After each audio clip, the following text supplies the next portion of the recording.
Bom dia, segundo ano. Hoje, terça-feira, dia 15 de junho, né? Peguem aí o módulo 2 e abram na página 141.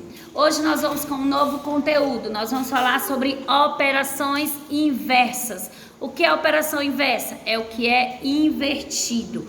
Como, por exemplo, a gente veste a nossa blusa da forma correta, mas quando a gente, por um acaso, a gente, sem prestar atenção, veste ela do lado avesso, né? Então, isso é inverso. Também isso acontece na matemática, certo? Operações inversas. Se tá mais, fica menos. Se tá menos, fica mais. Se tá multiplicando, fica dividindo. E se tá dividindo, o inverso de dividir é multiplicar. Vamos lá, página 141. Em nosso dia a dia, realizamos e desfazemos diversas ações.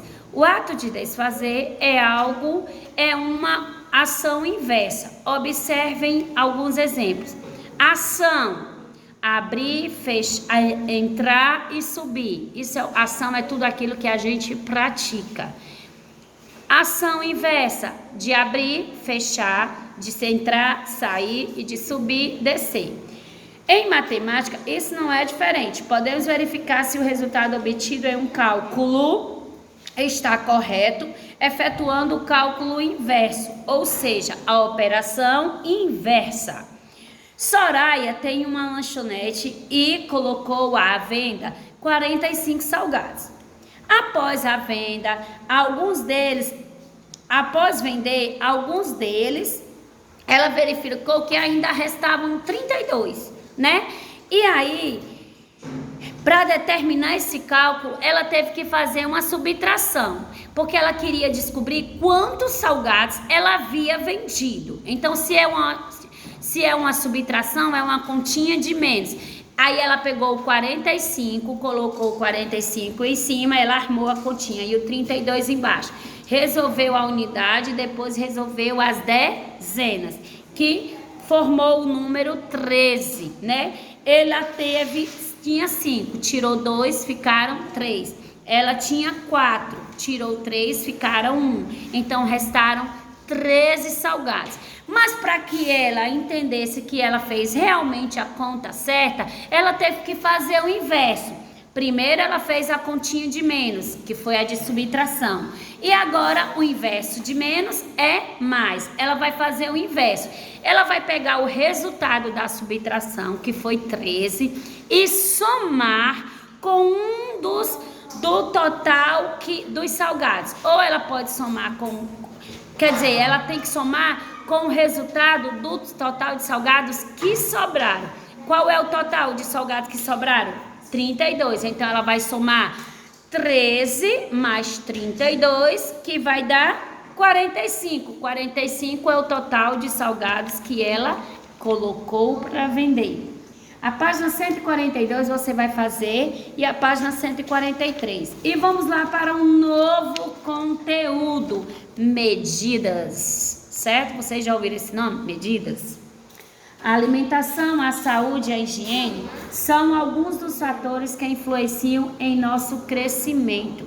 Se a gente se alimenta bem, se a gente cuida da nossa saúde e cuida da nossa higiene, nós estamos cuidando do nosso crescimento.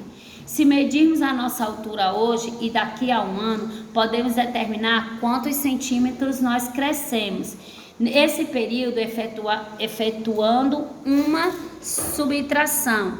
Por exemplo, há um ano atrás você media tanto, aí esse ano você está medindo tanto, aí você pode fazer uma subtração do valor que você media no ano passado e quanto você está medindo hoje, você faz a subtração e vê, e aí o resultado vai dizer quantos centímetros você cresceu de um ano para o outro, certo? Agora vamos para a página 148. Na página 148, a tia vai falar sobre medidas de comprimento. Nós vamos falar sobre medidas de comprimento. O que é isso, tia? Medidas de comprimento. Nós usamos essa medida, gente, para medir o tamanho das coisas, o tamanho das pessoas, o tamanho dos objetos. Então, nós usamos a medida de comprimento para medir o tamanho de uma casa, o tamanho de um prédio, o tamanho de uma sala de aula, o seu tamanho, o tamanho dos objetos. O tamanho de uma bicicleta, o tamanho de um carro, entendeu? Então, nós usamos a medida de comprimento. Para medir os comprimentos, podemos utilizar como unidade de medida partes do nosso corpo, como nossas mãos, os pés ou os polegares. A professora de classe pediu aos alunos que medissem o lado maior de um tapete utilizando o palmo com a unidade de medida. Então, ela usou o palmo, como por exemplo, um palmo é 1, 2. Quando você mede assim, você vai medindo. Então, observem aí a imagem. Isabela, o palmo dela deu quantos? 1, 2, 3, 4, 5, 6, 7, 8, 9. Os palmos de Isabela é o tamanho que ela mediu, que é o mesmo tamanho que os colegas mediu, só que o dela deu 2, 4, 6, 8, deu 9 palmos. Já Lucas, quando foi medir a mesma quantidade de Isabela, deu 1, 2, 3, 4, 5, 6, 7, 8, 9, 10. Deu 10.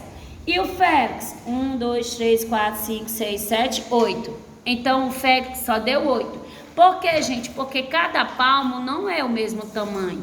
A mão de um pode ser maior do que a mão do outro.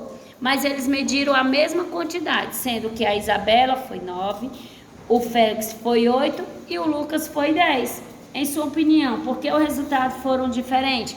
Foi diferente por conta disso, porque cada palmo é diferente do outro, né? O tamanho da mão de um é diferente da mão do outro, não é isso? E aqui nós vamos agora para a nossa aula de gramática, certo? Terminamos agora a nossa aula de matemática e vamos para a nossa aula de gramática. E vocês abram aí na página 172. Vamos estudar da página 172 até a página 177. Vamos falar sobre substantivo. Já ouviram essa palavra, substantivo? Substantivos são nomes, são palavras, são nomes que nós damos para as coisas, para os objetos, para as frutas, para os animais, para as pessoas, né? Então, todos os nomes que nós damos para as coisas, para os animais, para as pessoas, para os objetos, para as frutas, eles são classificados como substantivos. Mas o substantivo em si, ele tem a sua classificação. Existe o substantivo simples, o substantivo composto, existe o substantivo derivado, primitivo, coletivo, concreto, abstrato, comum e próprio. Nós vamos estudar sobre o substantivo comum e substantivo próprio, certo? O substantivo comum são nomes comuns, que existem muitos nomes, muitas coisas com esse nome, entendeu? Como, por exemplo, cachorro. A palavra cachorro, esse nome cachorro é um nome de um animal, né? Um animal, cachorro, gato, vaca, boi, cabra, né? Então, esses nomes são substantivo comum. Por que eu classifico como substantivo comum? Porque é comum porque existem vários cachorros. Então, todos os cachorros que existem, nós chamamos de cão, cachorro ou cachorro, não é? Mas o nome que nós damos para o cachorro é um substantivo próprio. Como, por exemplo, comum, cachorro. Próprio, o nome que você dá para o cachorro. No caso do meu cachorro, o nome do meu cachorro é Billy. Então, o nome cachorro é comum porque existem vários cachorros. Mas o nome Billy é próprio, que é o nome que eu dei para o meu cachorro. Se eu digo assim, deixa eu ver, menina. Se eu digo menina, existem várias meninas, várias. Então, todas vai ser meninas, mas cada uma das meninas tem o seu nome. Então, o nome que nós damos para as meninas é próprio e o nome menina é comum. Entenderam? Por exemplo, menina Maria Helena. Pronto, o nome menina é comum, mas o nome Maria Helena é próprio, que é nome de pessoa. Então nós classificamos como nomes próprios, nomes de pessoas, nomes de lugares, nomes de empresa, país, cidades, estados. Então tudo isso nós classificamos como substantivos próprios e todos eles se iniciam com letra maiúscula. E nós classificamos como substantivo comum copo, porque existem vários tipos de copo. Garrafa, existem vários tipos de garrafa. Lápis, caderno, livro, existem vários deles. Então, esse nome ele é classificado como substantivo comum, porque são comum, porque tem vários tipos, entendeu? Aí nós temos aí a primeira questão. Leia os nomes das figuras. Menina, relógio, melancia, abacaxi, mamão, joaninha, borboleta, elefante, avião, bola, menino e borboleta. Agora você vai escrever o nome de tudo que você vê. Nome de pessoa, menino, menina. Nome de animais, borboleta, joaninha e elefante. Nome de frutas, melancia, abacaxi e mamão. Nomes de objeto, relógio, bola e avião. Então, a palavra que dá nome a pessoas, animais, frutas, objetos e lugares chama substantivo. Só que nós podemos classificar como substantivo comum e substantivo próprio. Na página 173, vocês irão realizar a segunda questão, a página 173, a página 174, 175, 176 e 177, certo?